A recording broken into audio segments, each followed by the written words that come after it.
Se tomaria essa liberdade de fazer um reparo e diria o seguinte, que esse livro é ser bem informado, né? Que é assim, uma confusão de que informação é igual a formação, não necessariamente. Né?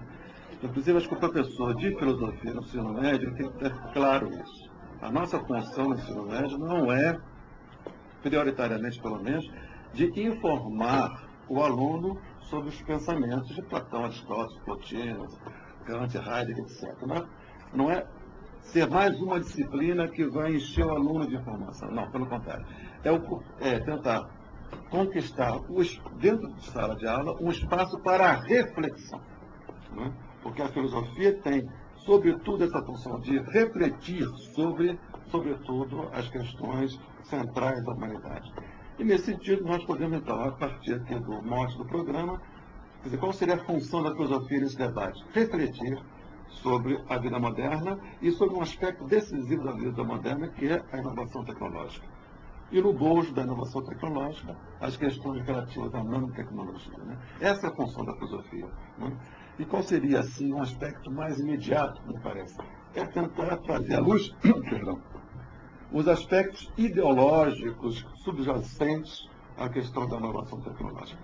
Porque nos parece, a todos, no senso comum, que a inovação tecnológica corresponde à inovação tecnológica um progresso humano. Necessariamente, a inovação tecnológica destinacia a um progresso humano. E não necessariamente esse dado. Então, essa é uma das coisas que nós já procuramos abordar aqui em algumas situações, que é dizendo, olha, porque nós temos um embate mais ou menos direto com quem anda fazendo nanotecnologia, que é a seguinte questão. O Brasil não pode perder o bonde da história.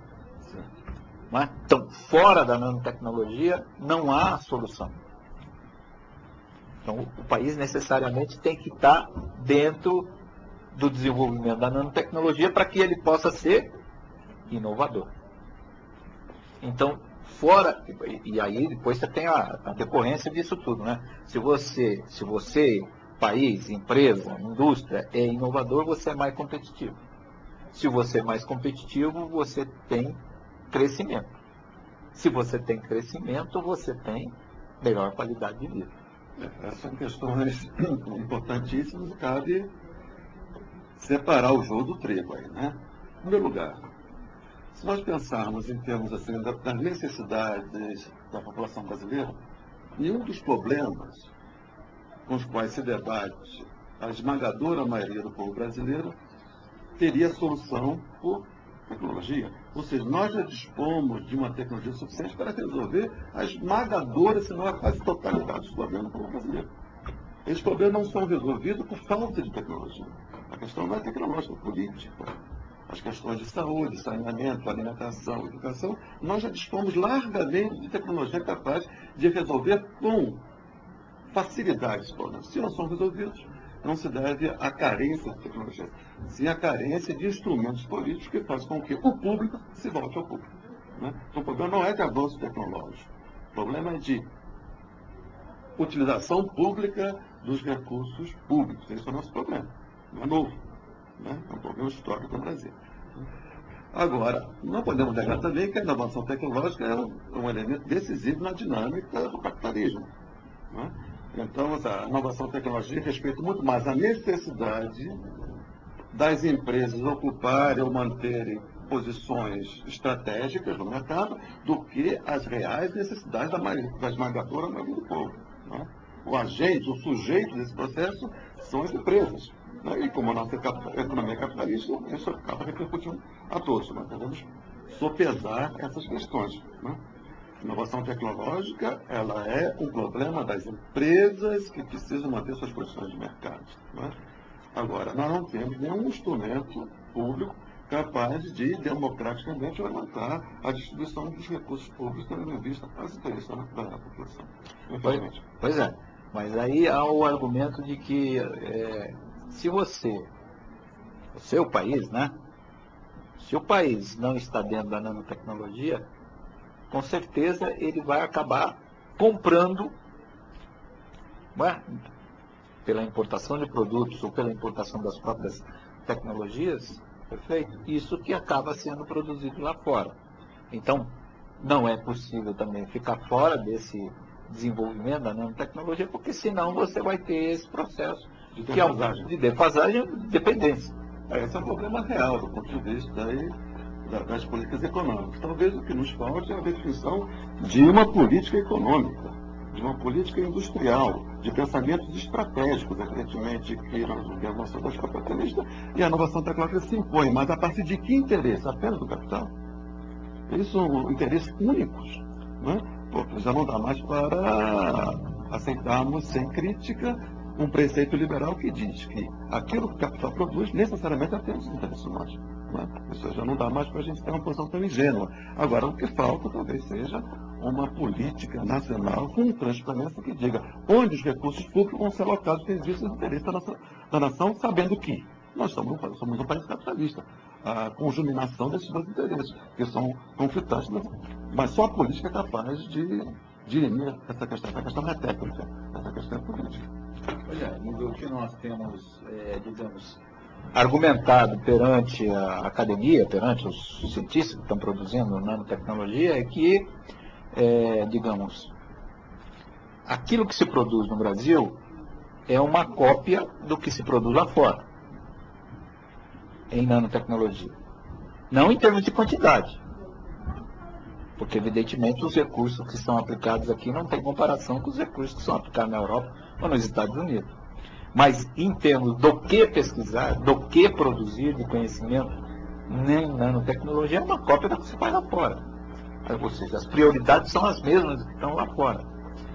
Em contrapartida... São prioridades dadas pelo capital, suponho. Sim. Em contrapartida de que não há um desenvolvimento da nanotecnologia no Brasil relacionado à biodiversidade brasileira. Que seria um efeito comparativo extraordinário para o Brasil. Realmente isso aí é um problema sério, né? Na medida que o país não compreende, quer dizer, o país, né? As forças políticas não compreendem a singularidade da nossa posição no capitalismo. Nós nunca vamos ser de ponta nessa tecnologia já existente, mas nós podemos ser de ponta numa tecnologia que diz respeito à nossa especificidade como um país tropical, que tem uma propriedade, né, que tem floresta, uma biodiversidade inigualável, e nós abrimos mão desse potencial de riqueza, inclusive econômica, tendo em vista o mimetismo de uma corrida tecnológica de antemão perdida. Pois é. E além disso, quer dizer, a gente tem pautado que, na medida que há um entendimento que só pode decidir sobre nanotecnologia quem entende de nanotecnologia, portanto, não há a participação pública ou o controle social aonde colocar os recursos, portanto, esse padrão de coisa deve continuar. Eu perguntaria assim, caberia a pergunta, esses que entendem de nanotecnologia entendem de Brasil? Esses que entendem de nanociência entendem de ética? Esses que entendem de nanotecnologia entendem sobre humanidade, os valores, os superiores valores da humanidade, né? Quer dizer, então é uma questão de disputa de saber. A ciência é um dos saberes possíveis do ser humano, evidentemente, que a ciência acaba sendo o saber paradigmático, o único saber verdadeiro. Mas isso tem uma história, isso não é natural. Isso foi construído historicamente, tendo em vista, sobretudo, a hegemonia do capital. Né? Na aliança entre ciência e capital, gerando a técnica de ciência. Isso é história que cabe à filosofia denunciar, esclarecer esse caráter histórico, né? A ciência como um saber que convive com outros saberes, né? E a gente da área humana, nós temos que ocupar esse espaço para fazer valer uma visão, que se confronte com a ciência e mostra a ciência o seu limite, porque ela não é capaz de fazer isso. Ela por si só não é capaz de fazer isso. Pois é. O que nós temos observado aí, tanto aqui como panorama internacional, é que há cada vez mais um entrelaçamento entre os interesses das empresas com a produção na academia, na universidade. Né? Quer dizer, este é, digamos, um objeto que cada vez mais vem se impondo. Há uma compreensão, digamos, do mainstream, que trabalha as questões de ciência e tecnologia no Brasil, que decide sobre ciência e tecnologia no Brasil, de que há que ter uma relação mais estreita entre universidade e empresa, porque aquilo que se aplica na universidade tem que ter mais serventia, tem que ter aplicação, e, portanto, esse entrelaçamento entre os interesses da ciência e os interesses das empresas estão cada vez mais. Isso é o máximo da tecnocracia, né? Que é a situação dominante, né? Que está no bojo da ideologia do progresso, né? Só que nós, agora nesse limiar do século XXI, já dispomos de um conhecimento, de uma experiência histórica suficiente para questionarmos e criticarmos a ideologia do progresso. Porque a um progresso técnico não corresponde necessariamente ao progresso humano. O progresso humano se faz por outros caminhos. Não é? Porque o progresso técnico, ele não é um valor em si, ele é um meio, ou deveria ser um meio, a serviço das reais necessidades humanas. Não é? E não é exigir que as empresas pensem isso, ou que a tecnociência pense isso, é uma realidade. Então, nós estamos aqui na necessidade de construir um contradiscurso, né, que faça contraparte a essa tendência que parece que seja natural, ou seja, que ao progresso tecnológico corresponde ao progresso humano. E as universidades, na medida que são colonizadas por essa visão, faz com que os cientistas se transformem em funcionários do capital. Eu acho que aí tinha outro ponto importante que você colocou, que é essa forma, né, de apresentar essa situação hoje existente, predominante, como natural. Exatamente. Não é?